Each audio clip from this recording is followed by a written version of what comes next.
మహోన్నతుడా, మహాగణుడా, పరిశుద్ధుడా, మరి ఒక రాత్రి మీ బిడ్డలమైన మమ్మల్ని సంఘంగా సమూహంగా సమకూర్చి మా విశ్వాసమును పరీక్షించుకున్నట్టుకు, మా పరిశుద్ధతను మెరుగుపరుచుకోవడానికి మీరు ఇచ్చిన ఈ సమయం కొరకే కృతజ్ఞతలైనా. ఈ దినాన్ని చూడాలని ఎంతో మంది ఆశపడి ఉంటారు. కారణాలు ఏవైనా చాలా మంది మరణించారు తండ్రి. ఆ మరణించిన గుంపులో నన్ను మమ్మల్ని ఉంచుగా సజీవులుగా ఉంచారు. మీ స్తోత్రాలు. మేము సజీవులుగా ఉన్నామంటే దిద్దుకోవడానికి మాకు అవకాశం ఇచ్చామని భావించి ఈ పాదాల దగ్గర ప్రణమిల్లి సాష్టాంగపడి మా తప్పులు ఒప్పుకొని మమ్మల్ని సరిచేసుకొని మీరు ఆకడ కోసం సిద్ధపడడానికి మమ్మల్ని ఆయత్తపరచండి. పరిచర్య చేస్తున్న అయ్యగారు, అమ్మగారు, సంఘ బిడ్డలందరినీ దీవించండి. ఈ పరిచర్య నానాటికి వృద్ధిలో తీసుకురండి. ఈ 3 దినముల పాటు నాయనా నా కొరకు ఆహారాన్ని అందించిన రవితేజ, అలాగే వండి వంట చేసి పంపిన తల్లులకు, నాయన ఉపచారం చేసిన ప్రతి బిడ్డకు రుణస్థుడు. నేను చేసే సేవా పరిచర్యలో వారికి వాటా ఉంది నాయన. పాలుగా వస్తుంది. బిడ్డను దీవించమని రాత్రి వేళ మరొకసారి మీ పాదాల దగ్గరకు వచ్చినాను. నన్ను మరుగుపరచండి, మీ వాక్యాన్ని బయలుపరచండి, మీరు మాత్రమే మహిమ పొందమని యేసు నామములో ప్రార్థన అడిగి వేడుకుంటున్నాము తండ్రి. ఆమేన్. ప్రభునందు ప్రియులారా, కూడి వచ్చిన ఆత్మీయులందరికీ, దైవజనులకు, కుటుంబానికి మన ప్రభువును రక్షకుడైన క్రీస్తు ద్వారా నా శుభాభివందనాలు తెలియజేస్తాం. నేను ఈ రోజుతో వెళ్ళిపోతా ఉన్నా. మళ్ళీ 5, 6, 7 గారు వచ్చే నెల 5, 6, 7 మీ దగ్గర కాదు, రామకంచి అక్కడ ఉంటుంది. సో ఒక 66 రోజులు ఇస్తే నాకు వచ్చే నెల 12. అవునా?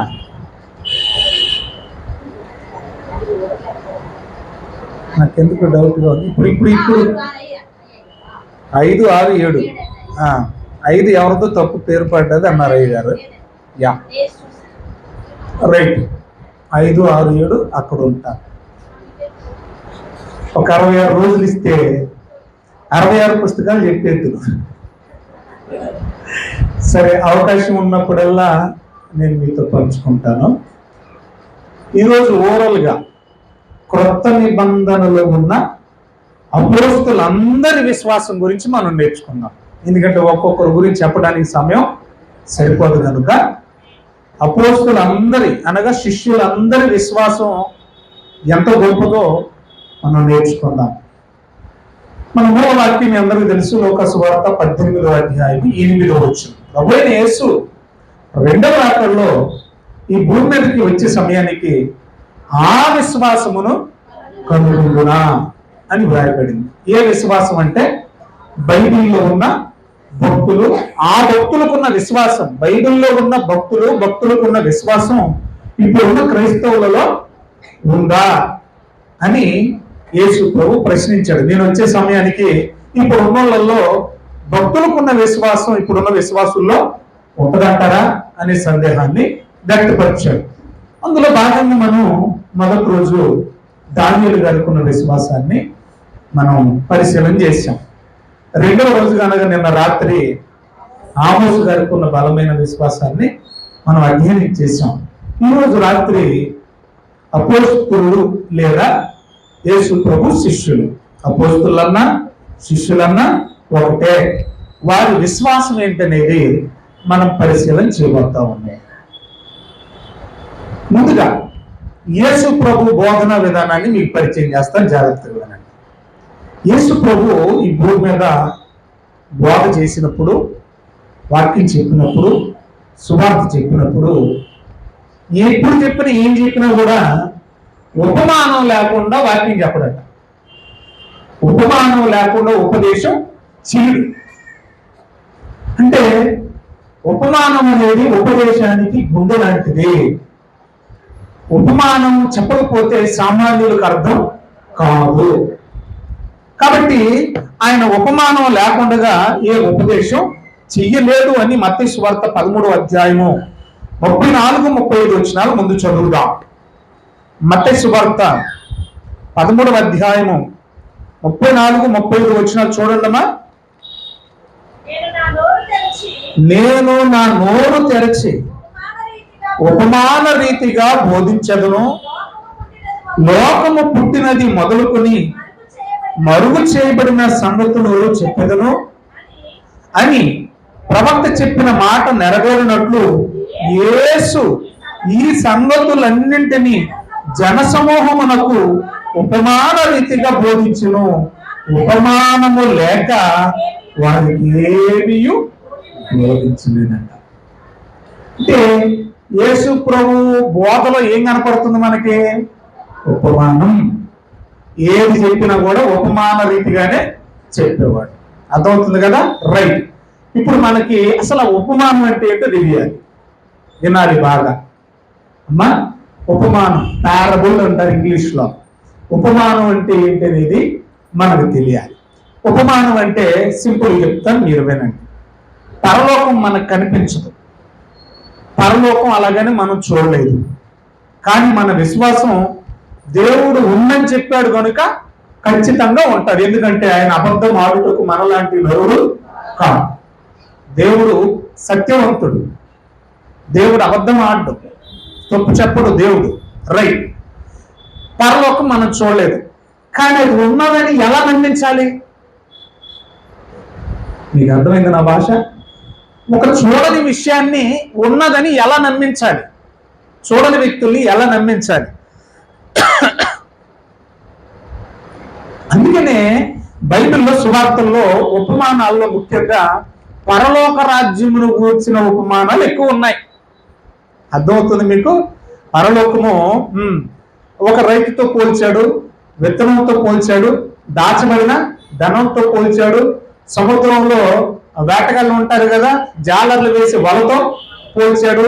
ఇలాగా పోలిక అంటే ఉపమానం. పరలోకాన్ని ఉపమానంతో చెప్తున్నాడు. పరలోకం అనేది మనం చూడలేదు కాబట్టి, ధనం మనం చూశాం కాబట్టి, పరలోకం అనేది మనం చూడలేదు కాబట్టి, నేలలు, రాతి నేల, మంచి నేల, ఈ నేలలు విత్తనాలు మనం చూశాం కాబట్టి, పరలోకం అనేది మనం చూడలేదు కనుక, విసిరేసే వల మనం చూశాం కాబట్టి. అంటే మీకు ఏం అర్థం కావాలి ఇక్కడంటే, ఒక చూడనిది ఉన్నది అని రుజువు చేయడానికి చూపించిన దాన్ని, అంటే మన కళ్ళ ముందు ఉన్న దాన్ని చూపించి, ఇది ఉందని నమ్ముతున్నావు కదా, ఇది ఉందని కనిపించేది మీ కళ్ళ ముందు కనిపించేది ఉందని నమ్ముతున్నావు కదా, అలాగే కనిపించేది కూడా ఉన్నది అని రుజువు చేసేదే ఉపమానం. మళ్ళీ చెప్తాను, మీ కళ్ళ ముందు ఉన్నదాన్ని మీకు చూపించి, మీ కళ్ళ ముందు లేనిది కనిపించనిది ఉన్నది అని రుజువు చేసేదే ఉపమానం. అందుకే యోహాను సువార్త 3:12 కూడా యేసు ప్రభు ఏమంటాడంటే, భూ సంబంధమైన సంగతులు నేను మీతో చెప్పిన ఎడల మీకు అర్థం కాకపోతే, ఏ సంబంధమైనవి? భూ సంబంధమైనవి, భూలోకములో ఉన్నవి, మీ కళ్ళారా మీరు చూసే, మీరు ప్రతిరోజు అనుభవించేది, మీ కళ్ళ ముందున్నదే మీకు చెప్పినప్పుడు మీకు అర్థం కాకపోతే, కళ్ళ ముందు లేనివి పర సంబంధమైనవి మీకు ఎలాగో అర్థమవుతాయి అన్నాడు యేసు ప్రభు. అందుకని యేసు ప్రభు బోధన విధానంలో ప్రిన్సిపల్ సూత్రం ఏంటంటే, భూ సంబంధమైన వాటిని చూపించి పర సంబంధమైనవి భూ సంబంధమైన వాటి కంటే విలువైనవే అని, వాటి విలువని మీకు చెప్తే దాన్ని ఎలాగైనా మీరు పోగొట్టుకోకుండా దక్కించుకుంటారని ఉపమాన రీతిగా బోధించడం మొదలెట్టాడు. ఉపమానం అంటే ఏం చెప్పాను నేను మీకు? కళ్ళ ముందు కనిపించే వాటిని చూపించి కనిపించనిది ఉన్నదని నిర్ధారించేదే ఉపమానం.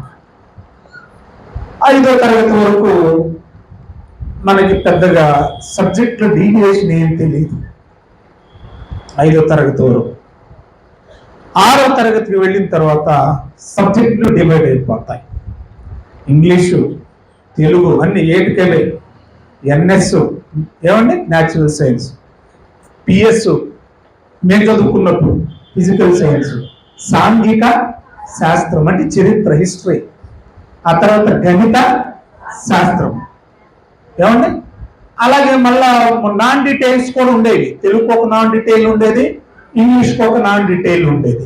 నాకు బారిస్టర్ పార్వతీశం అనేది అప్పుడు మేము చదువుకున్నప్పుడు ఉండేది. ఇలాగా సబ్జెక్టులు డివైడ్ అయిపోతాయి. నేను అసలు ఈ సందర్భాన్ని ఎందుకు చెప్తున్నానో మీరు బాగా వినాలి. తెలుగులో గ్రామర్ ఉండేది, దాన్ని వ్యాకరణము లేదా ఛందస్సు అనేవాడు. తెలుసా మీకు? లఘువులు, గురువులు కదా, పద్యాలు, పద్య భావాలు, పద్య తాత్పర్యాలు, ఇవన్నీ కూడా ఉండేవి. అందులో భాగంగానే ఉపమానము, ఉపమేయము అనేవి కూడా ఉండేది. తెలుగులో ఏముండేది చెప్పండి? ఉపమానము, ఉపమేయము అనేవి రెండు ఉన్నాయి. ఏమ్మా? ఉపమానం అంటే ఆల్రెడీ చెప్పానుగా మీకు, కనిపించేదాన్ని చూపించి కనిపించేది ఉన్నదని రుజువు చేయడమే ఉపమానం. మరి ఉపమేయం అంటే ఇదే. మీకు ఏదైతే చూపిస్తున్నాడో ఆ చూపించేదే ఉపమేయం. అర్థమైంది మీకు? మీకు అర్థం కావడానికి ఒక దాన్ని చూపిస్తున్నాడు, భూ సంబంధమైన దాన్ని. ఆ చూపించే ఆ వస్తువు కానీ ఆ సందర్భం కానీ అదే ఏంటి? ఉపమేయం. అంటే ఉపమేయం లేకుండా ఉపమానం లేదు. అర్థమైంది మీకు? ఉపమేయం లేకుండా ఉపమానం లేదు. రైట్. ఇప్పుడు యేసు ప్రభు బోధించిన ఒక ఉపమానాలలో ఒక ఉపమానాన్ని మనం ధ్యానం చేద్దాం. అందులోనే 12 మంది శిష్యుల విశ్వాసం గుప్తమై ఉన్నది. ఇప్పుడు మనం బైబిల్ ఓపెన్ చేద్దాం. లూకా సువార్త 17వ అధ్యాయం 7వ వచనం నుండి చదువుదాం. లూకా సువార్త 17వ అధ్యాయం 7వ వచనం నుండి. దున్నువాడు గాని మేపేవాడు గాని మీలో ఎవరికైనా ఒక దాసుడు ఉండగా వాడు పొలంలో నుండి వచ్చినప్పుడు నీవు ఇప్పుడే వెళ్ళి భోజనము చేయమని ఆ దాసునితో చెప్తాడా? చెప్పడు కదా. అంతేకాక నేను భోజనము చేయుటకు ఏమైనానో సిద్ధపరిచి నడుము కట్టుకొని నేను అన్నపానములు పుచ్చుకుని వరకు పరిచారము చేయము. అటు తర్వాత నీవు అన్నపానములు పుచ్చుకునమని అతనితో చెప్పును గాని ఆ దాసుడు ఆజ్ఞాపింపబడిన పనులు చేసినందుకు వాడు దయ చూపినని వాడిని మెచ్చునా? అటువలే మీరు మీకు ఆజ్ఞాపింపబడినవన్నీ చేసిన తర్వాత మేము నిష్ప్రయోజకులమైన దాసులనే, మేము చేయవలసిందే చేసి ఉన్నామని చెప్పుడను. నేను ఇప్పుడు ఈ సందర్భం 7 నుంచి 10 వచనాలు చదివాను కదా. నా వైపు చూడండి. ఇప్పుడు 7 నుంచి 10 వచనాలు చదివాను కదా. నిజం చెప్పండి, గుండు మీద చేసుకుని, ఇది ఎప్పుడైనా మీరు చదివారా? పోనీ ఎప్పుడైనా విన్నారా? మీరేం మాట్లా ఏదో ఒక రెస్పాండ్ అవ్వండి. ఎప్పుడైనా విన్నారా? వినలేదు కదా. ఓకే. పోనీ ఇప్పుడు ఏమైనా అర్థమైందా? నమ్మలారా? ఇప్పుడేమైంది? ఇప్పుడు చదివాక ఏమైనా అర్థమైందా? అంత తొందరగా అర్థమైతే బైబిల్ ఎందుకు అవుతుంది? ఏంటంటే అక్కడ విషయం నేను చెప్తాను జాగ్రత్తగా. ఒక యజమానుడు ఉన్నాడట, ఒక దాసుడు ఉన్నాడట. ఏమండి? యజమానుడు ఉన్నాడు, దాసుడు ఉన్నాడు. ఈ దాసుడికి 2 పనులు ఉన్నాయి. ఒకటి పొలం పని, దున్నడం, దున్నిన తర్వాత ఎడ్లను తీసుకొచ్చి ఎడ్లకు మేత వేయడం, అది బయట పని, పొలం పని. రెండోది పొలం పని చేసి వచ్చిన తర్వాత వింటున్నారు కదా, బాగా అలిసిపోయాడు పాపం వీడు, ఉదయం నుండి సాయంత్రం వరకు నా దాసుడు మా పనుడు అలిసిపోయాడు బాబు, ఒక వెళ్ళి రెస్ట్ తీసుకో బాబు అని అందట యజమానుడు. వచ్చిన వెంటనే గ్యాప్ లేకుండా మళ్ళీ ఇంట్లో పని చెప్తున్నాడట. ఆల్రెడీ బయట పని చేసి వచ్చాడు. చేసి వచ్చిన ఆయనకి వెంటనే ఏం చేస్తున్నాడు? గ్యాప్ లేకుండా ఇంట్లో పని చెప్తున్నాడు. ఏంటి ఇంట్లో పని అంటే, నాకు ఆహారం సిద్ధం చేయి, వంట పని. ఒకటి బయట పని, రెండోది ఇంటి పని, వంట పని, ఆహారం సిద్ధం చేయమన్నాడు. పోనీ అన్నం వండిన తర్వాత అయినా వండేసావా? అయితే వెళ్ళి అర్జెంటుగా భోంచే అందట. మరి ఏమంటాడంట? నేను తినే వరకు నువ్వు ఎక్కడే ఉండి నాకు గుర్తించు. నేను తిన్న తర్వాత, నేను విశ్రాంతిలోకి వెళ్ళిన తర్వాత అప్పుడు నువ్వు తిని ఇంటికి వెళ్ళిపో. ఇప్పుడు ఈ దాసుడు అనేవాడు ఆ యజమానుని మెప్పు కోసం ఎదురు చూడకూడదట. అదే ఉదయం నుంచి సాయంత్రం వరకు నేను పొలం పని చేసి వచ్చాను, ఎడ్లకి మేటేసి వచ్చాను, యజమానుడికి ఆహారం వండి పెట్టాను, ఆయనకి కంచంలో పెట్టాను, తినేంత వరకు నేను కూడా తినకుండా ఉన్నాను, ఆయన రెస్ట్ లోకి వెళ్ళిన తర్వాత, విశ్రాంతిలోకి వెళ్ళిన తర్వాత నేను ఇంటికి వస్తున్నాను కదా, కనీసం ఇంత కష్టపడుతున్నప్పుడు అయ్యా చాలా కష్టపడ్డా బిడ్డ అనే మాట, కృతజ్ఞత మాట కూడా ఆయన అంటలేదంట, మెచ్చుకోవట్లేదంట. వింటున్నారు కదా? మెచ్చుకోకపోయినా కూడా ఈ దాసుడు ఏం ఫీల్ అవ్వట్ల. దాసుడు ఏమి చెప్పండి బాధపడట్లే. ఎందుకని అని అంటే ఇప్పుడు దాసుడు అనుకుంటున్నాడంట, అది నా డ్యూటీ, అది నా బాధ్యత. ఏది? ఇదిగో ఇంతకు నేను కుదిరాను, నెలకి ఎంత ఇస్తానన్నాడు, లేదా సంవత్సరానికి ఎంత ఇస్తానన్నాడు. ఆయన ఇచ్చే డబ్బులకి, ఆయన ఇచ్చే జీతానికి నేను పనిచేస్తున్నానే తప్ప, వినాలి బాగా, ఆయన ఇచ్చే డబ్బులకే చేస్తున్నాను, ఆయన ఇచ్చిన జీతానికే చేస్తున్నాను, ఆయన పెట్టిన టయానికే చేస్తున్నాను తప్ప ఎక్స్ట్రా ఏమీ చేయట్లేదు. కాబట్టి ఆయన నన్ను ఎందుకు మెచ్చుకోవాలి? అందుకని ఇతడు ఏమనాలంటే ఈ దాసుడు తిరగేసి మళ్ళీ యజమానుడితో, అయ్యా అయ్యా నీవు అప్పగించిన పని నీవిచ్చే జీతానికే చేస్తున్నాను, నేను ఎక్స్ట్రా ఏం చేయట్లేదు, నా వల్ల నీకు ఉపయోగం లేదు, కాబట్టి నేను నిష్ప్రయోజకుడనైన దాసుని అని చెప్పాలట. ఏంటి?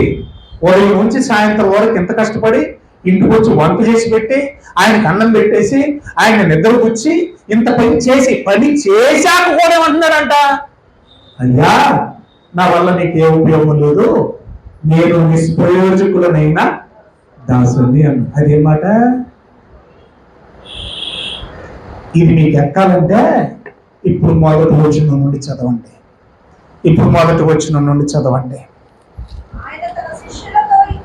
బాగా విన్నాం. ఇక సంఘానికి చాలా అత్యవసరమైన సందేశం ఇది, సంఘాలకు ముఖ్యంగా అత్యవసరమైన సందేశం. ఆయన తన శిష్యులతో ఇట్లని, నేను ఈరోజు ఎవరి విశ్వాసం గురించి చెప్తానన్నాను? ఇప్పుడు వచ్చామా? దానిలోకి వచ్చాం. యేసు ప్రభు శిష్యులతో మాట్లాడుతున్నాడు. ఏమని? అభ్యంతరములు రాకపోవుట అసాధ్యం. ఒక్కొక్కటి స్టెప్ బై స్టెప్ ఆలోచిద్దాం. అంటే సేవలోకి వస్తే, సేవా పరిచర్యలో ఖచ్చితంగా ఏమొస్తాయంట? అభ్యంతరాలు వస్తాయి. సేవ ఇప్పుడు వాళ్ళు ఇంకా పరిపూర్ణంగా సేవలోకి రాలా. మీరు వచ్చిన తర్వాత ఖచ్చితంగా ఏమొస్తాయి? మీరు నా సేవలోకి వచ్చిన తర్వాత ఖచ్చితంగా మీకు అభ్యంతరాలు వస్తాయన్నారు. మీ సంఘాల్లో ఏ అభ్యంతరాలు లేవా? ఎవరి వల్ల అభ్యంతరాలు లేవా? మీ సంఘాల్లో సమాధానం ఉందా? అందరూ అయ్యగారి మాట వింటున్నారా? అందరు వాక్యానికి లోపడుతున్నారా? ఖచ్చితంగా ప్రతి సంఘంలో కూడా ఏముంటాయి? ఎవరో ఒకడు పొలి వేస్తానే ఉంటాడు. ఏమేస్తాడు? పొల్ల, అడ్డు పొలి వేస్తానే ఉంటాడు. ఆ పొల్లలు కూడా ఏంటో ఇందులో వచ్చేస్తాయి, కంగారు పడకండి. కాబట్టి సేవ పరిచర్యలు యేసు ప్రభు భవిష్యత్తు చెప్పాడు వాళ్ళకయ్యా, మీరు సేవలోకి వచ్చాక మీ 12 మంది మధ్య ఖచ్చితంగా అభ్యంతరాలు వస్తాయి అని ఇంకేమంటున్నాడు? ఆ అభ్యంతరాలు ఎవడి వల్ల అయితే సంఘంలో, పరిచర్యలో, సేవలో వస్తాయో, ఎవరైతే అభ్యంతరాలు కలుగు చేస్తారో వారికి శ్రమ అన్నాడు. దేవుడి సేవ చక్కగా జరుగుతుంది అనుకోండి, ఎవరో ఏదో ఒక పొల్లేస్తాడు. అర్థమవుతుందా? అది వాక్యపరంగా కానీ, క్రమం పరంగా కానీ, వ్యక్తిగతంగా కానీ, ఏదో ఒక పొల్ల సేవకు జరగకుండా అడ్డుగా ఏదో ఒక మాట చేస్తాడు. దానివల్ల ఏమవుతుంది? అభ్యంతరాలు వచ్చేసిన సంఘం గలిగిలి అయిపోతాం. సో సంఘంలో అభ్యంతరాలు ఎవడి వల్ల అయితే కలుగుతాయో వాడికి శ్రమ అన్నాడు. ఎలాంటి శ్రమ అక్కడ చెప్తున్నాడు చూడండి. ఎంత భయంకరమైన శిక్షలోకి, శ్రమలోకి వెళ్ళిపోతాడో చెప్తున్నాడు చూడండి. 3వ వచనం, 2వ వచనం. వాడి చిన్నవారిలో ఒకనికి అభ్యంతరం కలుగు చేయటం కంటే, చిన్నవారంటే పసిగుడ్ల గురించి మాట్లాడడం లేదు. అప్పుడప్పుడే దేవుని నమ్ముకొని బాప్తిస్మం తీసుకొని దేవుని యందు విశ్వాసం ఉంచి సంఘానికి వచ్చి బిడ్డలు వాళ్ళు ఇంకా బలమైన విశ్వాసులు కాదు. అప్పుడప్పుడే ప్రభు తెలుసుకున్న వారిని చిన్నవాళ్ళు అంటున్నారు. కాబట్టి వాళ్ళకి ఏం తెలియదు కాబట్టి ఒక్కొక్కడు నాకు తెలుసు అని ఫీల్ అయిపోతూ ఉంటాడు. ఆ గర్వపు మనిషి ఏదో ఒక అడ్డేస్తూ ఉంటాడు. కాబట్టి అలాంటి అడ్డేసే వాళ్ళకి శ్రమ, ఈ సంఘంలో ఉన్న ఈ బిడ్డల్ని ఎవరు గలిబిలి చేసిన వాళ్ళకి శ్రమ. ఎలాంటి శ్రమ అంటున్నాడంటే, ఆ చిన్నవాళ్ళు ఎవరికైనా అభ్యంతరం కలుగు చేయటం కంటే వారి మెడలు తిరుగుటరాయి కట్టబడి సముద్రంలో పడవేయబడుట. అదేంటి అలా ఉంది? నెలలో ఏం కట్టాలట? తిరగలు తెలుసు నీకు? ఇప్పుడు మిక్సీలు గ్రైండర్లు వచ్చాయి. ఆ చిన్నతనంలో సోవులు ఇవన్నీ కూడా ఏం చేసి కొంచెం లేదంటే ఎండబెట్టి తిరగట్లేసి దానికి ఒక పిడి ఉండేది, అది పట్టుకుని తిప్పుతా ఉంటే చుట్టూ పిండి పడిపోద్ది. బలంగా మందంగా ఉంటాయి. మరి మందంగా ఉండకపోతే పిండి అవ్వదు కదా. కాబట్టి ఆ రాయి ఎక్కడ కట్టాలంట? మెడలో గట్టి కట్టేసి తీసుకెళ్ళి ఎక్కడ పడేయాలట? ఎందుకు రాయి ఎందుకు కట్టాలి? వాడు గజేంటగాడైనా సావాలి. తిరగట్రాయి కడితే ఏ పని చేస్తుంది? ఇక మీరు ఇక్కడ బాగా పాయింట్ నోట్ ఇచ్చేయండి. దేవుడు ఎంత కఠినంగా మాట్లాడుతున్నాడు చూడండి. సంఘములో దేవుని సేవలో ఎవడైనా అభ్యంతరం కలుగు చేస్తే భవిష్యత్తులో పొందబోయే శిక్ష కంటే, వినాలి బాగా, భవిష్యత్తులో ఏం పొందుతాడు? నరక శిక్ష. అర్థమవుతుంది మీకు? అలాంటి వాడు సంఘానికి సేవకు అడ్డుబండగా ఉన్నవాడు ఎవడైనా సరే ఎక్కడికి వెళ్ళిపోతాడు? నరకానికి వెళ్ళిపోతాడు. అలాంటి నరకానికి వెళ్ళకముందే నరకంలో పడకముందే ఎక్కడ చేస్తే బెటర్ అంటాడు? అంటే దేనికంటే ఏది బెటరు? నరకం కంటే సముద్రం దూకి సావడమే బెటర్. జాగ్రత్త అని చెప్తా ఉన్నాడు. ఇంకేమంటున్నాడు చూడండి. ఇదంతా చెప్పి యేసుప్రభు ఏమంటున్నాడు తెలుసా? కాబట్టి మీలో అభ్యంతరాలు వస్తాయి, రాక మనం. కాబట్టి 12 మంది శిష్యులతో చెప్తున్నాడు. మీ విషయమై అంటే ఎవరు అక్కడ? శిష్యులు చెప్తున్నాడు. శిష్యులారా, మీ గురించి మీరు జాగ్రత్తగా ఉండండి అని చెప్పాడు. అన్నాడా? అంటే మీలో కూడా ఏమొస్తాయి? వచ్చే అవకాశం ఉంది, అభ్యంతరాలు వచ్చే అవకాశం ఉంది. కాబట్టి మిమ్మల్ని మీరు జాగ్రత్తగా చూసుకోండి అని చెబుతూ, మీ సహోదరుడు ఒకవేళ ఎవరైనా తప్పు చేశారు అనుకోండి, ఇక అన్నయ్య ఉన్నాడు బ్లూ షర్ట్ వేసుకొని, స్కై బ్లూ షర్ట్, అన్నయ్య ఏదైనా పొరపాటు చేశాడు అనుకోండి, మీరు చెప్పండి. పర్సనల్ గా ఆయన్ని పిలిచి చెప్పండి, అన్నయ్య నువ్వు ఈ మాట అన్నావు, అసలు అనకుండా ఉండాల్సింది, అది తప్పు. అన్నయ్య నువ్వు ఈ పని చేసావు, అది చేయకుండా ఉండాల్సింది, అది తప్పు అని చెప్పండి.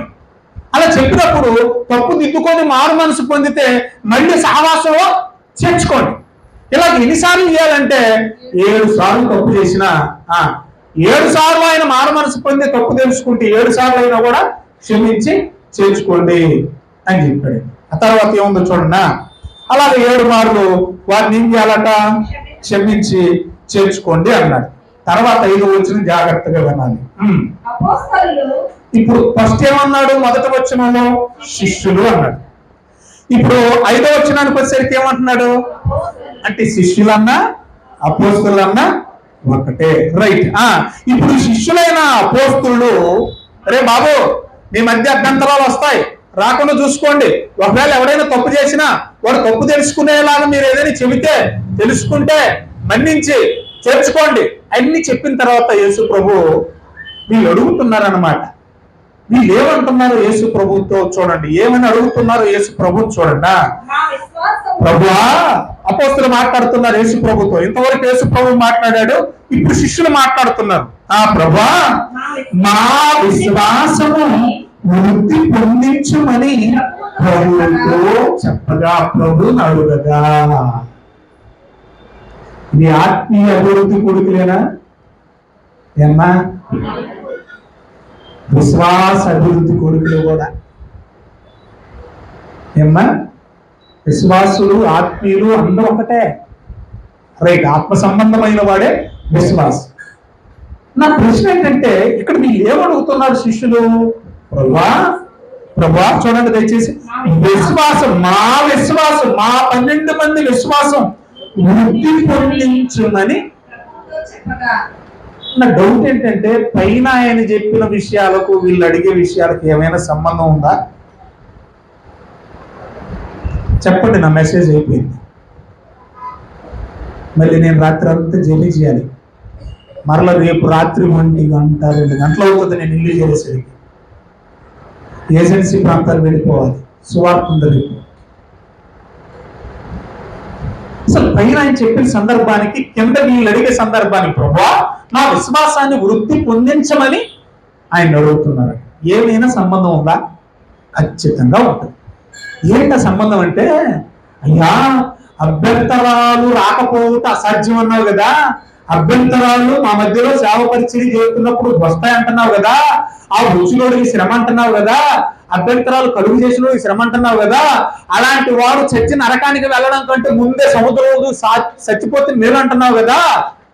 కాబట్టి సేవలోకి వస్తున్న మా మధ్యన అభ్యంతరాలు రాకుండా ఉండునట్లు మా విశ్వాసాన్ని వృద్ధి చేయి. రైట్ బాగా వినాలి. నిజంగా విశ్వాసం ఉంటే ఏమి రావు? పాయింట్ నోట్ ఇచ్చేయాలి, ప్రతిదీ నోట్ ఇచ్చేయాలి మీరు. నిజంగా మీకు విశ్వాసం ఉంటే ఏమి రాదు? అభ్యంతరం రాదు. అభ్యంతరాలు ఉండవు సంఘంలో. అభ్యంతరాలు సంఘంలో లేవంటే వాళ్ళు ఎవరు? వాళ్ళు నిజమైన విశ్వాసం. ఈ మాట అన్నందుకు ఆ ఉపమానం చెప్పాడు 7వ వచనం నుండి యేసు ప్రభు. వింటున్నారా దేవుడు బాగా? ఏ మాట అన్నందుకు? శిష్యులు అడిగారు కదా, ప్రభా మా విశ్వాసాన్ని వృద్ధి పొందింప చేయము అని అడిగాడు కదా. ఎందుకు అడిగారు వాళ్ళు? మా మధ్యలో అభ్యంతరాలు కలుపుకుండగా మా విశ్వాసాన్ని వృద్ధి పొందించమని అడిగారు. అందుకని ఏ ఉపమానం చెప్పాడు? సరేరా చెప్తారా వినండి అన్నాడు. ఇక నేను కూడా చెప్తున్నాను వినండి. యజమానుడు ఒకడు ఉన్నాడు. ఉపమానం నెక్స్ట్ అయితే ఉపమానం. ఎందుకు ఈ ఉపమానం చెప్పాడు అన్నానికి ముందు మీకు వివరణ ఇచ్చాను. ఒక యజమానుడు ఉన్నాడు, ఒక దాసుడు ఉన్నాడు. వినాలి, యజమానుడు ఉన్నాడు, దాసుడు ఉన్నాడు. ఈ యజమానుడు ఎవరు, దాసుడు ఎవరో తేలిపోవాలి. ఆ యజమానుడే యేసు ప్రభువు, ఆ దాసుడే మనం. యజమానుడు దేవుడు, దాసులు ఎవరు? మనమే. అమ్మ ఒకటి చెప్తున్నాను జాగ్రత్తగా. పౌలు గారు కూడా ఎక్కడ రైటు, రెవరెండు, బిషప్, డాక్టరు ఇవి కూడా క్రీస్తు యేసు దాసుడనైన పౌలను నేను అంటాడు. అంటే మనం ఎవరిని? దేవునికి దాసులు. దేవుడు మనకేమవుతాడు? యజమాను. రైట్. ఇప్పుడు ఈ దాసుడికి 2 పనులు ఉన్నాయి. ఒకటి బయట పని, పొలం పని. రెండోది ఇంట్లో పని. ఇప్పుడు దాసులు ఎవరని చెప్పాను నేను మీకు? మనమే. ఇప్పుడు మనకు కూడా ఎన్ని పనులు ఉన్నాయి? 2 ఉన్నాయి. ఒకటి సువార్త పని, అది బయట పని. రెండోది ఇంట్లో పని, సంఘ పరిచర్య. వినాలి బాగా. 2 పనులు ఉన్నాయి దాసుల మీద మనకి. ఒకటి బయట పని, సువార్త పని. రెండోది ఇంట్లో పని, సంఘ పరిచర్య. రైట్.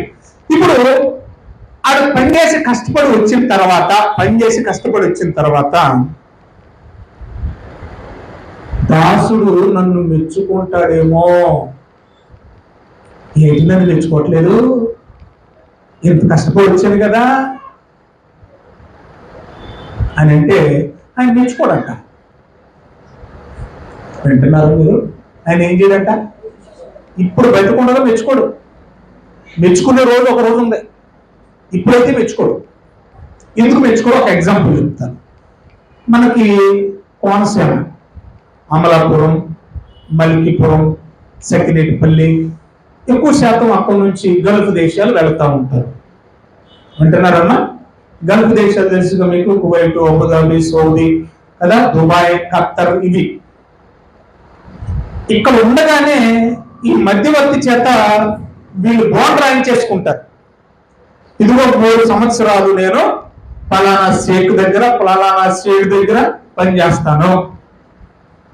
ఎన్ని గంటలు చేయాలి? 18 గంటలు చేయాలి, 6 గంటలు నిద్రపోవాలి.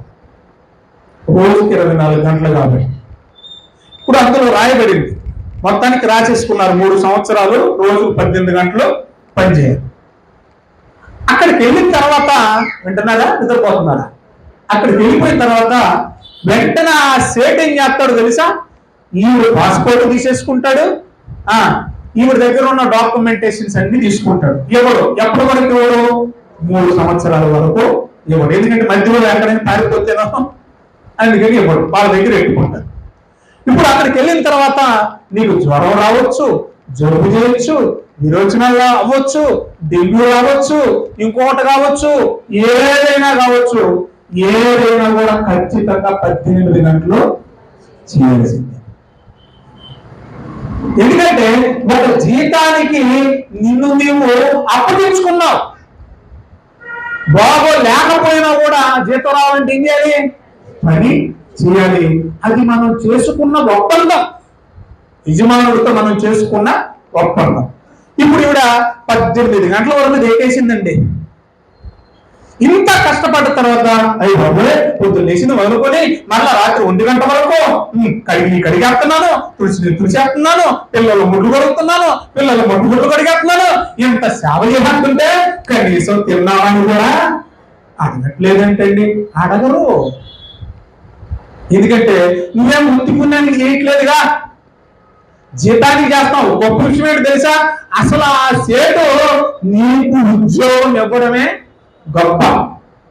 చదువు సంధ్య లేకపోయినా, ఏ డిగ్రీ లేకపోయినా, ఏ అర్హత లేకపోయినా అతను నీకు ఆ దేశంలో నీకు ఉద్యోగం ఇచ్చి అంత జీతం ఇవ్వడమే గొప్ప. నిన్ను మెచ్చుకోవాలి. ఎందుకు మెచ్చుకోవాలి? ఆయనకి ఏదన్నా ఎక్స్ట్రా నువ్వు పని చేస్తే అప్పుడు ఏం చేయాలి? ఆయన మెచ్చుకోవాలి. రైట్. ఇప్పుడు యేసుప్రభు కూడా, దేవుడు కూడా ఏం చేస్తాడంటే, మనం బయట పని స్వార్థ పని, ఇంట్లో పని సంఘ పరిచర్య పని. సువార్త పని టగటగా చెప్తాను. సువార్తకు వెళ్ళడం ఒక పని, సువార్తలో సువార్త చెప్పడం ఒక పని, సువార్తలో పాట పాడడం ఒక పని, సువార్తలో ప్రార్థన చేయడం ఒక పని, సువార్తలో వాయిద్యాలు వాయించడం ఒక పని, సువార్తలో కరపత్రాలు పంచడం ఒక పని, సువార్తలో సౌండ్ సిస్టమ్ అరేంజ్ చేయడం ఒక పని, సువార్త కోసం సామగ్రి అంతా సిద్ధపరచడం ఒక పని. మేము నెలకు ఒకసారి ఒక లోడ్ వేసుకెళ్ళిపోతాం. మీరు ఏమైనా పాత బట్టలు ఉంటే దయచేసి ఇవ్వండి. ఏజెన్సీలో బట్టలు లేని వాళ్ళు ఉన్నారు చాలా మంది బిడ్డలు, యవనస్తులు, ఆడపిల్లలు, ఎదిగిన పిల్లలు, సరైన బట్టలు ఉండవు, అవయవాలు కనపడతా ఉంటాయి, చాలా ఏడుపు వస్తూ ఉంటుంది. ఈ పాత బట్టలు ఏదైనా పర్లేదు, చిరిగిపోకుండా ఉన్న పాత బట్టలు ఉంటే పోగు చేసి పెట్టండి, నేను వచ్చి తీసుకెళ్తా. అలా బట్టలు తీసుకెళ్తాం, బియ్యం తీసుకెళ్తాం, మెడిసిన్స్ తీసుకెళ్తాం. వీటన్నింటినీ ముందు ఈ రోజు రాత్రే మా బిడ్డలు ఆల్రెడీ అక్కడ పనిచేస్తున్నారు.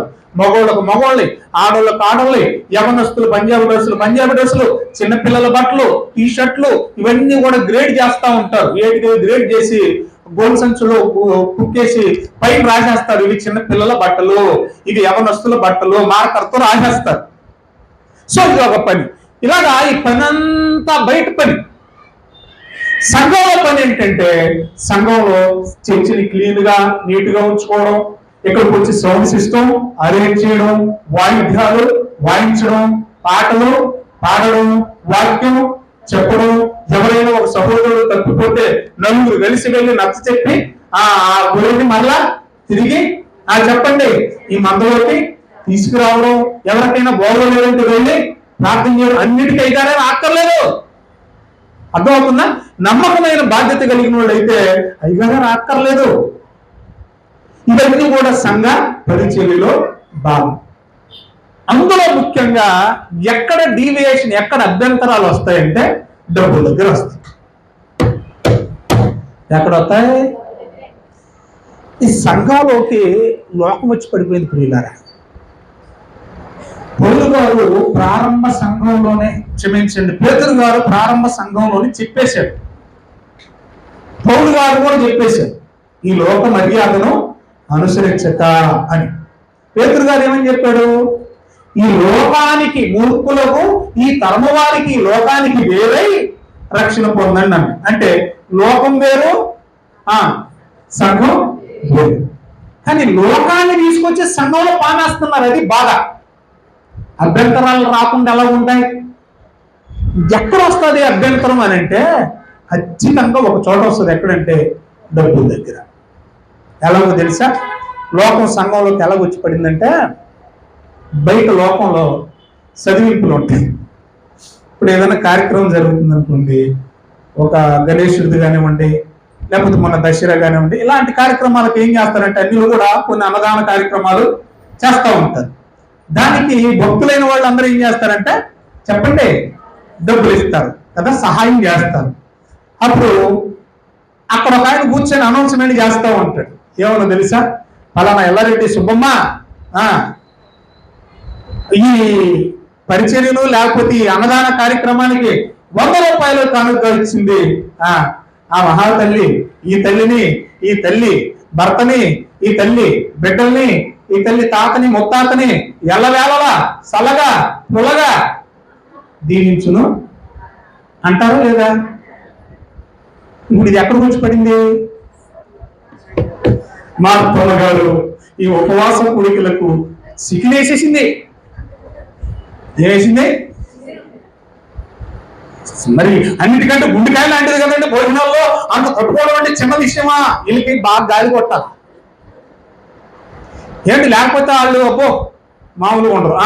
ఇచ్చింది కాబట్టి ఆ బిడ్డని, ఆ బిడ్డ కుటుంబాన్ని దేవుడు బహుగా, ఇది మన భాష, బహుగా దీవించునుగాక. ఇప్పుడు ఎక్కడైనా ఒక 100 రూపాయలు ఇచ్చిన ఆయన్ని మర్చిపోయారు అనుకోండి, ఆయన ఇచ్చిపోతాడు అడ్డుబండకి. ఇప్పుడు అడ్డుబండ ఎవరు? మర్చిపోతారు కదండి. మర్చిపోయారు అనుకోండి, ఆయన అడ్డుబండగా. ఈ చదివిన అమ్మమ్మ కదా, ఈవిడ మాత్రం ఇంతలావై ఉంటది, ఆయన మాత్రం లొట్ట అయిపోయి ఉంటాడు. నా పేరు చదవలేదు, వచ్చి పడింది ఇంక సంఘంలో పంపదు. ఏంటండి, ఆ సంఘం పెట్టేటప్పుడు మేము వేసాం పునాది, ఆ సంఘం పెట్టినప్పుడు ఇటుకలు తోలాను, ఎక్కువ డబ్బులు నేను చేశాను, నేను లేకపోతే అసలు సంఘమే కట్టబడేదా? అయ్యగారు సేవ చేసేవాళ్ళ? ఎక్కడ మొదలైంది? మీరు అపోస్తుల పరిచర్యలు ఎక్కడైనా కూడా గమనించండి. అసలు పౌరులు పడరా? అని నిన్నగాక మొన్నొచ్చిరా పేతురు ఎప్పుడైనా అలాగే అన్నాడా? అది బొడ్డోన్నాడు, ఆయన నా ముందు బచ్చాడు, అది అసలు వాక్యమేం తెలుసు అని ఎప్పుడైనా అన్నాడా? అలా అనకపోగా ఏమన్నాడు తెలుసా? పేతురు రాసిన పత్రిక మీరు చూడండి. ఇప్పుడు మర్చిపోయి రెఫరెన్స్ చూపిస్తాను నేను మీకు. పేతురు రాసిన పత్రిక అందరు బైబిల్లో పనిచేయండి. ఏమ్మా, 2వ పత్రిక 3వ అధ్యాయం 15వ వచనం.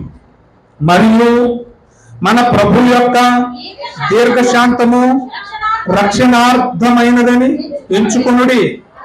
అలాగూ మన ప్రియ సహోదరుడైన పౌలు కూడా, అబ్బా నాకైతే ఒళ్ళు పులకరించిపోతుందండి. ఏమండి, పౌలు ఎప్పటి వాడు, పేతురు ఎప్పటి వాడు? ఇప్పుడు ఈ మాట మాట్లాడుతుంది, పౌలు గురించి మాట్లాడుతుంది ఎవరు? పేతురు గారు. అపోస్తలులలో శిష్యుల్లో మొట్టమొదటి వాడు, పెద్దవాడు ఎవరు? పేతురు గారు. అంత సీనియర్ పేతురు గారు నిన్నగాక మొన్న దేవుణ్ణి నమ్ముకుని సేవ చేస్తున్న పౌలు గారిని ఏమంటున్నాడు? మన ప్రియ సహోదరుడు. ఇప్పుడు సంఘాలలో, సంఘ కాపుల మధ్య సేవా పరిచర్యలో ఈ పిలుపుందా? వాడెంత, వాడు బతికంత గొడ్డంగాడు, గొడవగాడు. ఏంటి అయ్యగారులే ఈ నిన్నగాక మొన్న దేవుణ్ణి నమ్ముకున్నాడు, నాకంటే ఏం తెలిసరికి. ఈ మధ్య త్రిత్వం గురించి దెబ్బలాట జరుగుతుంది ఎక్కువగా. ఏమండి, మరి ఏమంటారండి మీరు అని నన్ను అడగండి. తండ్రి దేవుడే, కుమారుడు దేవుడే, పరిశుద్ధాత్ముడు దేవుడే. మరి ముగ్గురు దేవుళ్ళ అంటే దేవుళ్ళే. మరి ఎందులో ఏకత్వం అంటే దైవత్వంలో ముగ్గురు ఒకటే. తండ్రి పరిశుద్ధుడే, కుమారుడు పరిశుద్ధుడే, పరిశుద్ధాత్ముడు. తండ్రి సర్వాంతర్యామి, కుమారుడు సర్వాంతర్యామి, పరిశుద్ధాత్ముడు. తండ్రి సర్వజ్ఞాని, కుమారుడు సర్వజ్ఞాని, పరిశుద్ధాత్ముడు. అంటే దైవత్వంలో ముగ్గురు ఒకటే, కానీ వ్యక్తులుగా మాత్రం ముగ్గురు వేరువేరుగా అంటే అయిపోయింది. దానికోసం ఏంటంటే దెబ్బలాట, యూట్యూబ్లో బూతులా వేసుకుంటున్నారండి బాబు. కానీ పేతురు పౌలు గారి గురించి ఏమంటున్నాడో చూడండి దయచేసి. మన ప్రియ సహోదరుడు పౌలు కూడా తనకు దేవుడు అనుగ్రహించిన జ్ఞానము చొప్పున కొన్ని పత్రికలు రాశాడా లేదా? అసలు అందరికంటే ఎక్కువ రాసింది ఎవరు? పౌలు గారు 14 పత్రికలు రాశాడు. చూడండి ఎలా పొగుడుతున్నాడు మహానుభావుడు. వీడంత జూనియరు, వీడంత బచ్చగాడు అని ఎక్కడైనా అన్నాడా? అలాగ అనలేదు. దేవుడు ఆయనకు అనుగ్రహించిన కృపను బట్టి ఆయన పత్రికలు రాశాడు, సేవ చేస్తున్నాడు. ఇలా ఉండాలండి సేవకులు అంటే, ఇలా ఉండాలండి. ఇంకా అభ్యంతరాలు ఎందుకు వస్తాయి చెప్పండి? ఏమండి, జయప్రకాశయ్య గారికి దేవుని దర్శనము చొప్పున, దేవుని ప్రణాళిక చొప్పున ఆయనకు అప్పగించిన పరిచయం ఆయన ఉన్నతంగా చేస్తున్నాడు. నాకు అప్పగించిన పరిచర్య నేను ఉన్నతంగా చేస్తున్నాను. పరిచర్య ఒకటే, కానీ చేసేవాళ్ళు వేరు వేరు. ఒక్కొక్కరికి ఒక్కొక్క దర్శనం, ఒక్కొక్కరికి ఒక్కొక్క పిలుపు, ఒక్కొక్కరికి ఒక్కొక్క విజన్ ఇచ్చాడు దేవుడు. అలా కనుక్కొని ఒకరు గౌరవించుకొని సేవ చేస్తూ వెళ్ళిపోతే సరిపోద్ది. అంతే తప్ప ఆయన చేసేది కరెక్ట్ కాదు, ఈయన చేసేది కరెక్ట్ కాదు, ఆయన చెప్పింది కరెక్ట్ కాదు, ఈయన చెప్పింది కరెక్ట్ కాదంటే క్రైస్తవ్యములు ఏమొస్తున్నాయి? అడ్డుబండలు.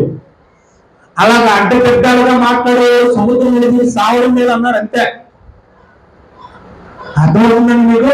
అడ్డుబండలు. ఇలాగ మనం దెబ్బలాడుకుంటుంటే అప్పుడు బయట వాళ్ళు ఏమంటున్నారు చెప్పనా? పచ్చిగా ఒక మాట చెప్పనా, ముందు మీ ఇంటి మీరు కడుక్కోండిరా అంటున్నారు.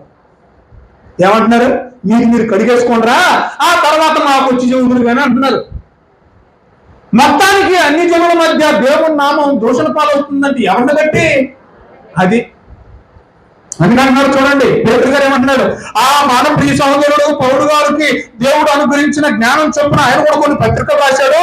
ఆయన రాసిన పత్రికలను గురించి తన పత్రికల్లో బోధించుతున్నాడు. అయితే ఆయన రాసిన వాటిలో కొన్ని సంగతులు గ్రహించడానికి నాకు కూడా కష్టమైపోయింది అన్నాడు. అంటే ఏమని ఒప్పుకుంటున్నాడు?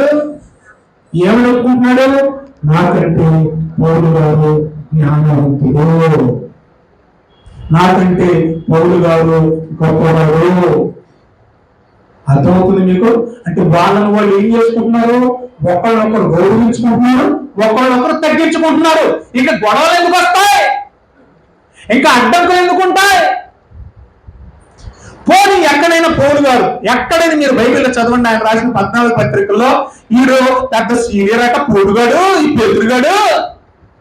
మరి అంత సీనియర్ అయినాడు నేను తిరిగినన్ని దేశాలు తిరిగేశాడా?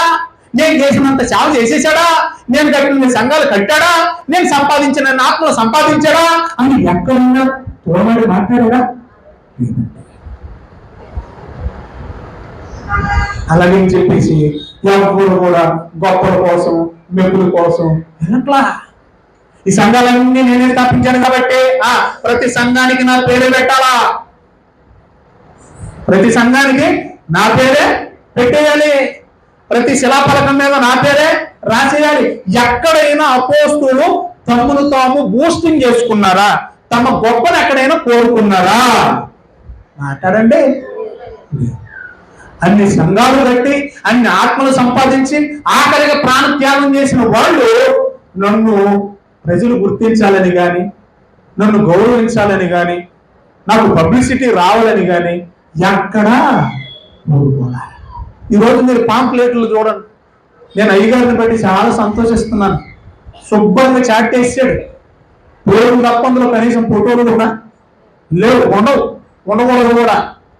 ఒకవేళ ఉంటే పాంప్లెట్ మొత్తం ఇంతలో తలక అయ్యగారిదే ఉంటది, మ్యాటర్ ఏముండదు అక్కడ. అర్థమవుతుంది మీకు? ఈరోజు పోస్టర్లు పాంప్లెట్లు చూడండి, క్రైస్తవ పోస్టర్లు పాంప్లెట్లు, ఉద్యమ మహాసభలు అనేది ఒకటే కనపడుతుంది. ఆ స్పీకర్ బొమ్మ వేసేస్తారు సగం పాంప్లెట్ కి. ఈ దేవుడు ఎక్కడా ఉండడు. పబ్లిసిటీ పిచ్చండి. నన్ను గుర్తించాలి, నన్ను మెచ్చుకోవాలి, నేను ఎవరో జనానికి తెలియాలి. అర్థమవుతుందా? ఈ బుద్ధి ఎప్పుడైతే మనలో ఉంటుందో ఖచ్చితంగా సంఘంలో ఏమొస్తాయి? సమస్యలు వస్తాయి. అనుకున్నాను చెప్పి నేనేటి నా బతుకేటి. నేను మేకలు కాసుకునేవాడిని, నిజమండి, పచ్చి నిజమండి. గేదెలు కాసుకునేవాడిని. నాన్న కాళ్ళు కొట్టుకునేవాడిని. నాన్న ఈరోజు బడికి వెళ్ళకపోతే లెక్కల మాస్టర్ ఊరుకున్నానా, లెక్కల్లో నేను చాలా వీక్నానా, నన్ను వదిలేనా ఈ పూట కంటే, రే నీకు పెన్సిల్ ఎలా వస్తాయి, పిన్నులు ఎలా వస్తాయి, నోట్బుక్లు ఎలా వస్తాయి, తింటానికి పెరిగి ఎలా వస్తుంది, నెయ్యి ఎలా వస్తుంది, వెళ్ళనేవాడు. సచ్చినట్టు వెళ్ళేవాడిని నేను. సరే, అలాంటి వాడిని నన్ను తీసుకొచ్చి దేవుడు ఏం చేశాడు, మందకు కాపరిగా చేశాడు. ఇప్పుడు నా పరిచయ ప్రారంభం ఎలా ఉంది, నేను ప్రారంభంలో ఎలాగ ఉన్నానో ఇప్పటికీ అలాగే ఉంటాను. నేను ప్రారంభంలో ఇలాగే ఉన్నాను, ఇప్పటికీ ఇలాగే ఉంటాను. నా చెప్పులు పేరగని చెప్పులే, ఇప్పటికీ పేరగని చెప్పులే. ఓకే, ఇప్పుడు నాకు దుబాయ్ నుంచి ఒక ఆఫర్ వచ్చింది. నేనండి ఇదంతా ఎందుకు చెప్తున్నాను మీకు అర్థం కావాలి. దుబాయ్లో తెలుగు క్రైస్తవ సంఘాల నుండి నాకు ఒక ఇన్విటేషన్ వచ్చింది. పాస్టర్ గారు, మీరు విలేజ్ లో ఏజెన్సీలో మంచి సేవ చేస్తున్నారు, ఒకసారి మా దుబాయ్కి వచ్చి మీ వాక్య సందేశాలు వినిపించండి అయ్యా, వెళ్ళండి అయ్యా అని చెప్పారు. రైట్, ఇప్పటి నుంచి నేను మధురపూడి తెలుసా మీకు? మధురపూడి తెలుసా? రాజమండ్రి ఎయిర్పోర్ట్. ఆ మధురపూడి ఎయిర్పోర్ట్ కు నన్ను కారులో తీసుకెళ్లారు. వాస్తవానికి నా బతుకు సైకిల్ కూడా లేదు, కానీ నన్ను దేంట్లో తీసుకెళ్లారు? కారులో తీసుకెళ్లారు. అక్కడ ఫ్లైట్ ఎక్కా, అక్కడ నుంచి చెన్నై లేకపోతే హైదరాబాద్ లేకపోతే విశాఖపట్నం, మళ్ళీ అక్కడ నుంచి దిగాను. అక్కడ నుండి మళ్ళా దుబాయ్కో, ఖత్తర్కో, అబుదాబికో, సౌదీకో, ఎక్కడికో వెళ్ళిపోయా. నేను అక్కడికి వెళ్ళగానే నాకు పెద్ద లగ్జరీ లాడ్జి తీసాడు. ఏం లాడ్జిది? ఏసీ లగ్జరీ ఉండే లాడ్జి తీశారు.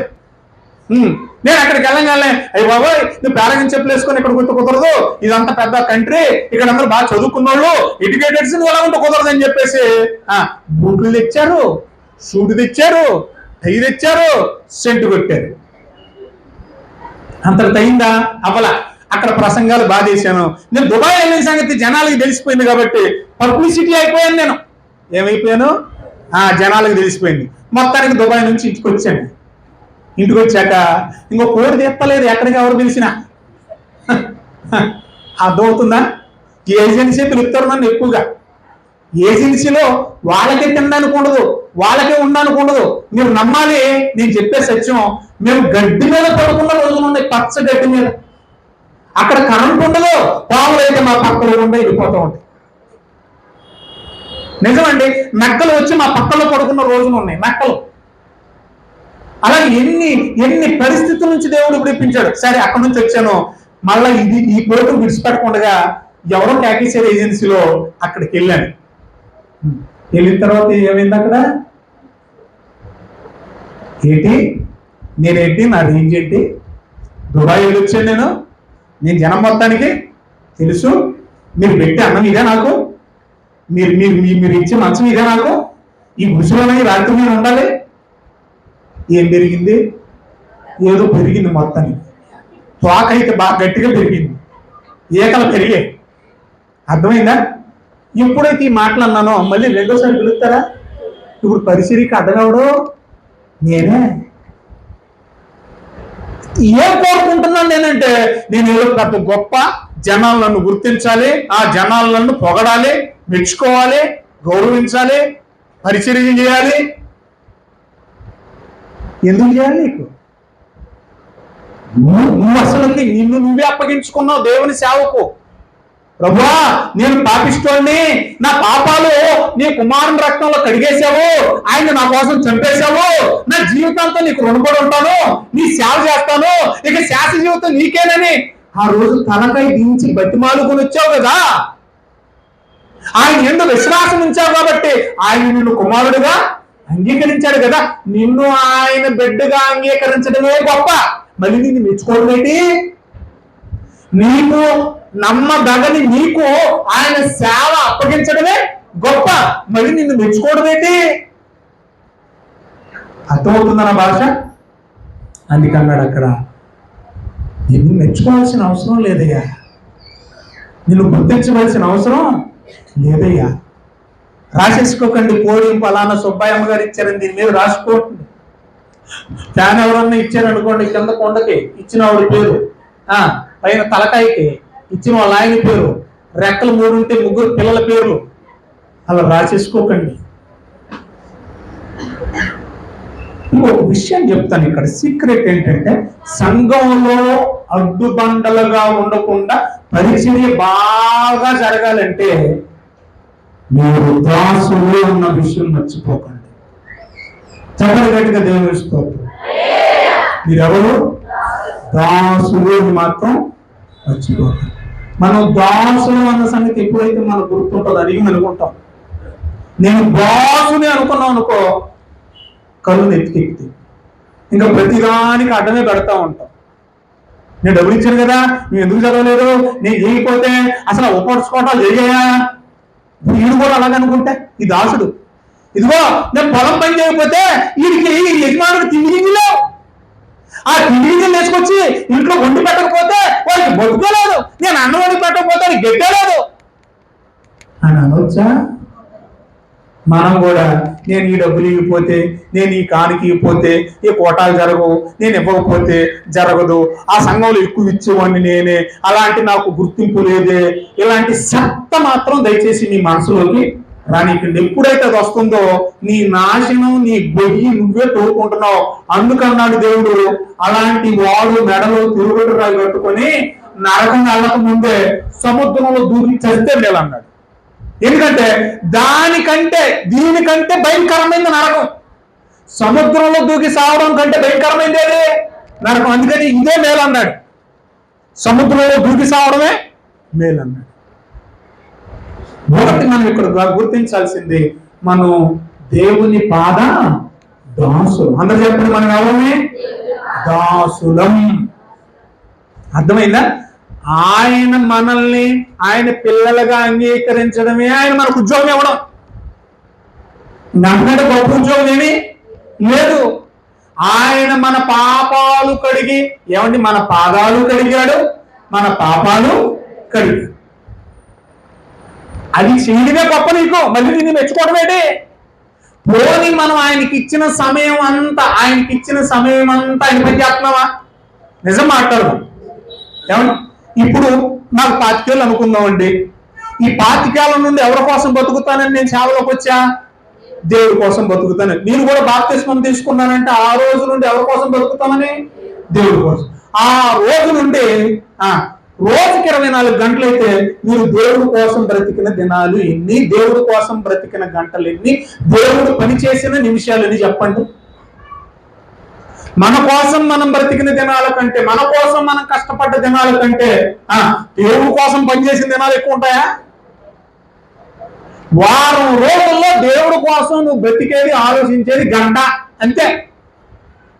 నిజం. ఆ ఆదివారం కూడా ఆ ఒక్క గంట కూర్చోడానికి నొప్పి మనకి. ప్రసంగం చెప్తూ ఉంటే ఒకడు వాచ్ చూసేవాడు ఉంటాడు, ఒకడు అని సైకిల్ చేసేవాడు ఉంటాడు, ఉండబట్టలేక లేచిపోయేవాడు ఉంటాడు. ఏంటి ఆ గంటకి? దేవునికి మనం సమయం ఇచ్చి, మాటిచ్చి, ఆయన పని చేయకపోగా, ఆయనకి చెయ్యాల్సినంత చేయకపోగా ఆయన మనల్ని మెచ్చుకోవట్లేదు, ఆయన నన్ను గుర్తించడం లేదు, ఆయన నాకు దీవెలు ఇచ్చేయడం లేదు, ఆశీర్వాదాలు ఇచ్చేయడం లేదు, రోగం తీసేయడం లేదు, అప్పులు పోతలేదు, గొడవలు తగ్గట్లేదు అంటే ఎలాగా? దాసులు అన్న సంగతి మొట్టమొదటిగా గుర్తించుకోవాలి. రెండోది, దాసులమైన మనం మెప్పు కోరే దాసులుగా ఉండరాదు. రెండో సూత్రం చెప్పాను నేను. విశ్వాసమందు మనం వృద్ధి పొందిన వారమని దేవుడు మనల్ని గుర్తించాలంటే లోకం కాదు, దేవుడు గుర్తించాలి.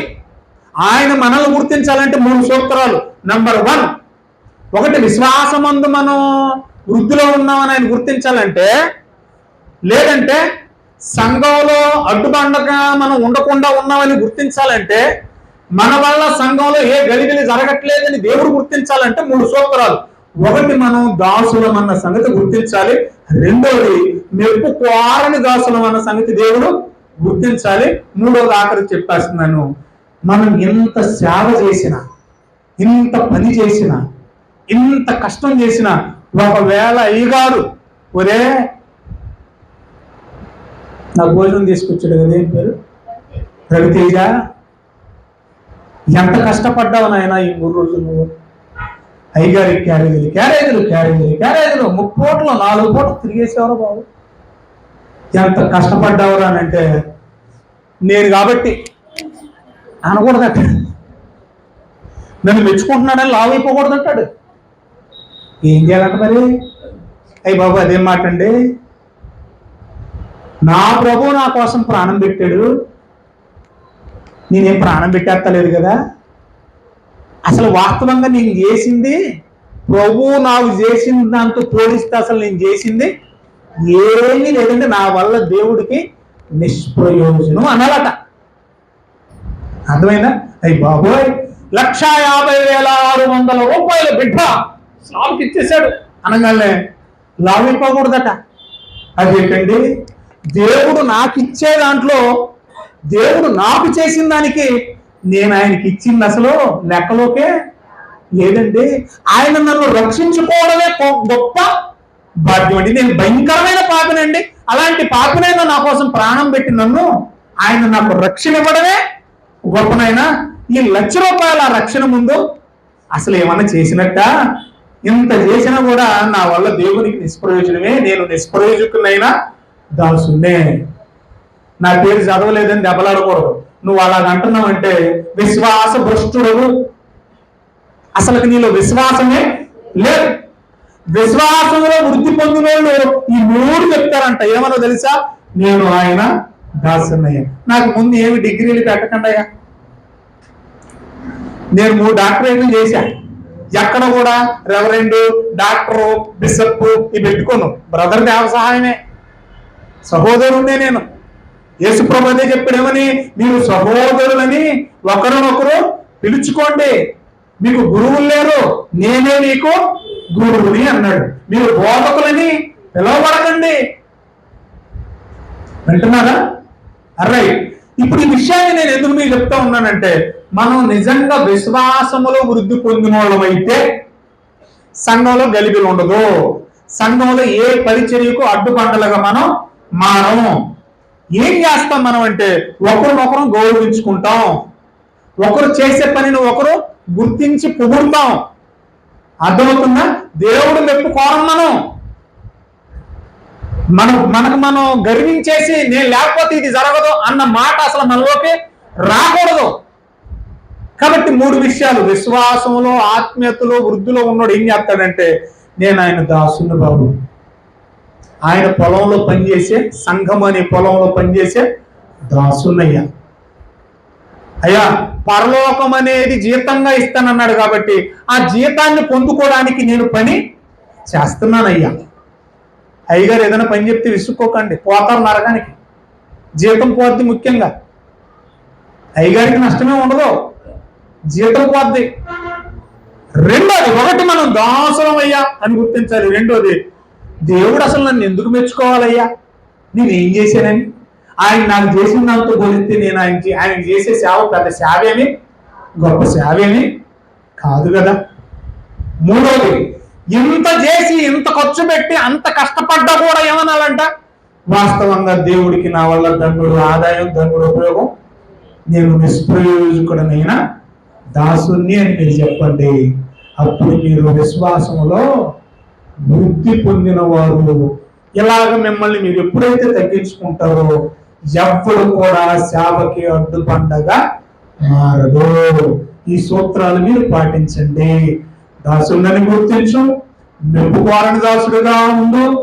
ఇంత చేసిన అంత చేసిన ఆఖరిగా ప్రాణం పెట్టినా కూడా అపోస్తులు ఏం చేశారు? ప్రభు కోసం సువార్తలో ప్రాణం పెట్టినా కూడా వాళ్ళు ఏమనుకుంటారు తెలుసా? మేము ప్రాణం పెట్టాం, అయిన మేము గొప్ప దాసులు ఏమి కాదు. ఎందుకంటే మాకంటే ముందు మా యజమానుడు మా కోసం ప్రాణం పెట్టాడు. క్రెడిట్ ఎవరికి వెళ్తుంది? దేవుడికి. తర్వాత మేము చచ్చిపోయాం, ఆయన చచ్చిపోయిన తర్వాత మేము రావడం అనేది అది అసలు గొప్ప విషయమే కాదు. ప్రాణం పెట్టినా కూడా వాళ్ళు ఏమనుకుంటున్నారు? మేము నిష్ప్రయోజకులమైన దాసు. అంత సేవ చేసిన భక్తులు ఏమంటున్నారు తెలుసా? శిష్యులు, మేము చేసింది అసలు సేవే కాదు. ఈ మాట ఉన్న బైబిల్లో. అవును, ప్రభువు మాకు ఇచ్చే మహిమ ఎదుట ఇప్పుడు మేము పొందబోవు ఈ శ్రమ, ఈ కష్టం ఏమండి, ఈ శాతిరి ఎన్నదగినది కాదు అన్నారా లేదా? ఆయన మాకు ఇచ్చే మహిమలోకం, మహిమలోకం, పరలోకం ఎదుట మేము భూలోకంలో చేసిన సేవ అసలు సేవే కాదు, ఎన్నదగిన లెక్కలో లేనే లేదు. మా వల్ల దేవుడికి ఏ ఉపయోగం లేదు అన్నారు. కాబట్టి ప్రియమైన దేవుని వాళ్ళారా, 3 విషయాలు గుర్తించండి. అపోస్తలులకు ఉన్న విశ్వాసం ఏంటి అని అంటే, వాళ్ళు తమను తాము తగ్గించుకుంటూ ఉన్నారు. దేవుడికి ఎంత చేసినా కూడా ఇది మాకు అప్పగింపబడిన పని, ఆయన మమ్మల్ని ఎందుకు మెచ్చుకోవాలి, అప్పగించిన పనే చేస్తున్నాం కానీ ఎక్స్ట్రా ఏమీ చేయట్లేదు కదా. గుర్తించే రోజు ఏదైనా ఉందంటే గుర్తించే రోజు గుర్తిస్తాడు, కానీ ఇప్పుడు మాత్రం మనుషుల్లో మాత్రం మనకు మెప్పు వద్దు. పొగిడిన ఎడల ప్రభు అంటాడు మీకు శ్రమ అన్నాడు. ఎవరైనా మిమ్మల్ని పొగుడుతున్నారు అనుకోండి, మైక్లో బాగా ఊదేస్తున్నారు అనుకోండి, మీ పేరు చెప్తున్నారు అనుకోండి, అయితే మీరు నరకానికి వెళ్ళిపోయినట్టే డైరీలో రాసేసుకోండి. ₹1,00,000 10 లక్షలు ఇచ్చినా కూడా దయచేసి నా పేరు చదవకండి అని చెప్పండి. చదవమన్నావా సత్యమే. 6వ అధ్యాయం మత్తయి సువార్తలో చెప్తాడు, నీ కుడి చేత్తో ఇచ్చేది నువ్వు ఇచ్చావంటే నీ పని. ఎందుకంటే ఇచ్చే మనసు దేవుడు నీకు ఇచ్చాడు కాబట్టి, ఇచ్చే స్థానత దేవుడు నీకు ఇచ్చాడు కాబట్టి, ఇవ్వలేని వాడిని తక్కువ చేయడం కోసం, నీ మెప్పు కోసం నా పేరు చదువు అని బుద్ధి వచ్చిందంటే నీకు నరకమే. అర్థమవుతుందండి మీకు? కాబట్టి నువ్వు చేయగలిగి ఏం చేసి పేరు మాత్రం కోరుకోవు. లోకము మిమ్మల్ని కొనియాడిన ఎడల మీకు శ్రమ. బైబిల్లో ఏ రోజుకి అదే జరిగింది. ఒకనొక సందర్భంలో నువ్వు ప్రియమైన దేవుని బిడ్డలారా అని ప్రసంగం చేస్తున్నాడట. అప్పుడు విశ్వాసులు లేచి ఇలాంటి మేము కూడా ఎదుర్కొంటాంలేండి. అయ్యి బాబు, అయ్యగారు ఈ రోజు మీరు వాక్యం చెప్పారండి, జరగదీశారండి, పొడిచేసారండి, కోసేసారండి, దంచేశారండి అంటామంటే మేము ఎలా అయిపోకూడదు. నేనేంటి అది ఏం చెప్పేస్తలేడు, ఇక్కడ ఉన్నదే చెప్పేశాను రా. నేను కొత్తగా ఏమన్నా రాశాను బైబిల్ని లావు అయిపోవడానికి? దేవుడు రాయించిందే నీ చెప్పాను ఆయన, నేను గొప్పగా చెప్పింది ఏమి లేదు అనుకోవాలి. నువ్వు లావు అయిపోయావు అనుకో, ఉన్న జ్ఞానం కాస్త పోద్ది. అది నా బాధ్యతది. సువార్త ప్రకటించవలసిన భారం నా మీద ఉంది. నా బాధ్యత నేను చేశాను. నువ్వు మెచ్చుకున్నంత మాత్రాన్ని నేను గొప్పవాడిని అయిపోను. ఎప్పుడైనా అలా పొగడ్తలకు మనం వెళ్ళామనుకోండి చచ్చానే, అది మాత్రం మీరు మనసులో పెట్టుకోండి. అప్పుడు ఏ రోజు ప్రసంగం చేసిన తర్వాత జనాలందరూ లేచి ఏకస్వరంతో అంటున్నారట, అబ్బా ఇది దైవ స్వరమే కానీ మానవ స్వరము కాదు. అంటే ఏంటంటే ఎలా కనపడుతున్నాడట ఏ రోజు, అయ్యి బాబోయ్ ఈ రాజు మాట్లాడుతుంటే దేవుడు ఏది వచ్చి మాట్లాడినట్టుందండి అన్నారట. అదే జరిగాడు అనుకున్నాడట. అంటే ఏమైపోతున్నాడు, పురుగులాగా అయిపోతున్నాడు. తెల్లారేసరికి పురుగులు పడి చచ్చను. మహిమ ఎవరికి వెళ్ళిపోయింది? మనిషికి. దేవుడికి ఏమన్నా వెళ్ళిందా? తెల్లారేసరికి ఏమయ్యాడట, పురుగులు పడి చచ్చాడు.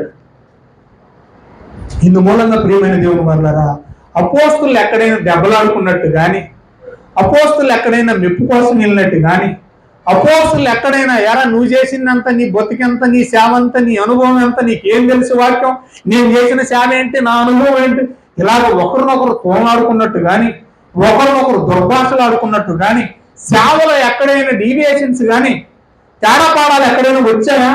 లేదు. కారణం ఏంటంటే ఈ ఉపమానం వారి మనసుల్లో నాటుకుపోయింది కాబట్టి వాళ్ళు సేవకు రాకముందే దండమెట్టి అడిగేశారయ్యా, అలాంటి గలిబిలి, అలాంటి అడ్డంకులు, ఆటంకులు మా సేవలో రాకుండా ఉండాలంటే మా విశ్వాసాన్ని వృద్ధి పొందింపచేయి. అంటే అపోస్తుల సేవలో అడ్డంకులు లేవంటే కారణం ఏంటి ఇప్పుడు చెప్పండి? అదే అపోస్తుల పరిచర్యలో అడ్డుబండలు లేవంటే కారణం ఏంటి చెప్పండి? వారి విశ్వాసము హై రేంజ్ లో ఉంది. ఇప్పుడు మిమ్మల్ని అందరిని అడుగుతున్నాను, మీకు అపోస్తులకు ఉన్న విశ్వాసం ఉందా? ఆ తగ్గింపు మీకుందా? ప్రాణం పెట్టి కూడా వాళ్ళు ఏమంటున్నారట, ఆయన ఇచ్చే మహిమలోకం ఎదుట నేను ప్రాణం పెట్టింది ఎన్నదగినది. ఇంత చేసి ప్రాణం పెట్టినోడే నేను ఆయనకి ఏమి చేయలేదు నిష్ప్రయోజకుని అంటున్నాడంటే, ₹10 ఇచ్చేసి గొప్ప కోరుకున్నామంటే వాళ్ళ విశ్వాసం ఎక్కడా, మన విశ్వాసం ఎక్కడా? కనుక అలాంటి విశ్వాసం మీలో ఉందో లేదో మిమ్మల్ని మీరే పరీక్షించుకోండి. చూద్దాం చివరికి మాట. కొరింథీయులకు రాసిన 2వ పత్రిక 13వ అధ్యాయము 5వ వచనం ప్రార్థన చేసుకుందాం. కొరింథీయులకు రాసిన 2వ పత్రిక 13వ అధ్యాయము. ఇప్పుడు నేను చెప్పాను కదా, ఏమని చెప్పాను? అపోస్తలుకున్న విశ్వాసం మీలో ఉందా? యేసు ప్రభు కూడా ఏమన్నాడు? ఆ విశ్వాసం చెప్పండి ఇప్పుడు మీలో నేను కనుగొందునా అన్నాడు. అంటే అపోస్తలులో ఉన్న విశ్వాసం మీలో ఉందా? ఉందో లేదో ఎక్కడ చెప్తున్నాడు పౌలు గారు? చదవండి. ఆ విశ్వాసం అని పెట్టి చదవండి, బాగుంటుందా? మీరు ఆ విశ్వాసము గలవారే, అంటే అపోస్తలులకు ఉన్నటువంటి విశ్వాసం గలవారే ఉన్నారో లేదో మిమ్మల్ని మీరే శోధించుకునుడి, చూచుకొనుడి, మిమ్మల్ని మీరే పరీక్షించుకునుడి. బాగా వినాలి. అపోస్తలుకున్న విశ్వాసం అంట మనలో ఉందో లేదో ఏం చేయాలట?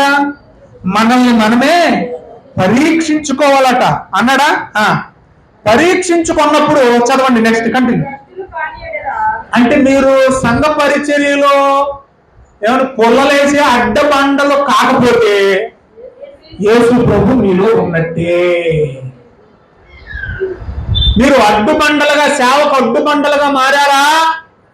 అయితే మీరు ఎవరు లేరు? యేసుక్రీస్తు మీలో లేదు. ఏసే లేకపోతే విశ్వాసులు ఏమవుతారు? ఏ యేసుని బట్టి మనం విశ్వాసులమయ్యామో, మీరు అడ్డుబండలుగా మారితే మీరు ఎవరు లేరట? క్రీస్తు లేరు.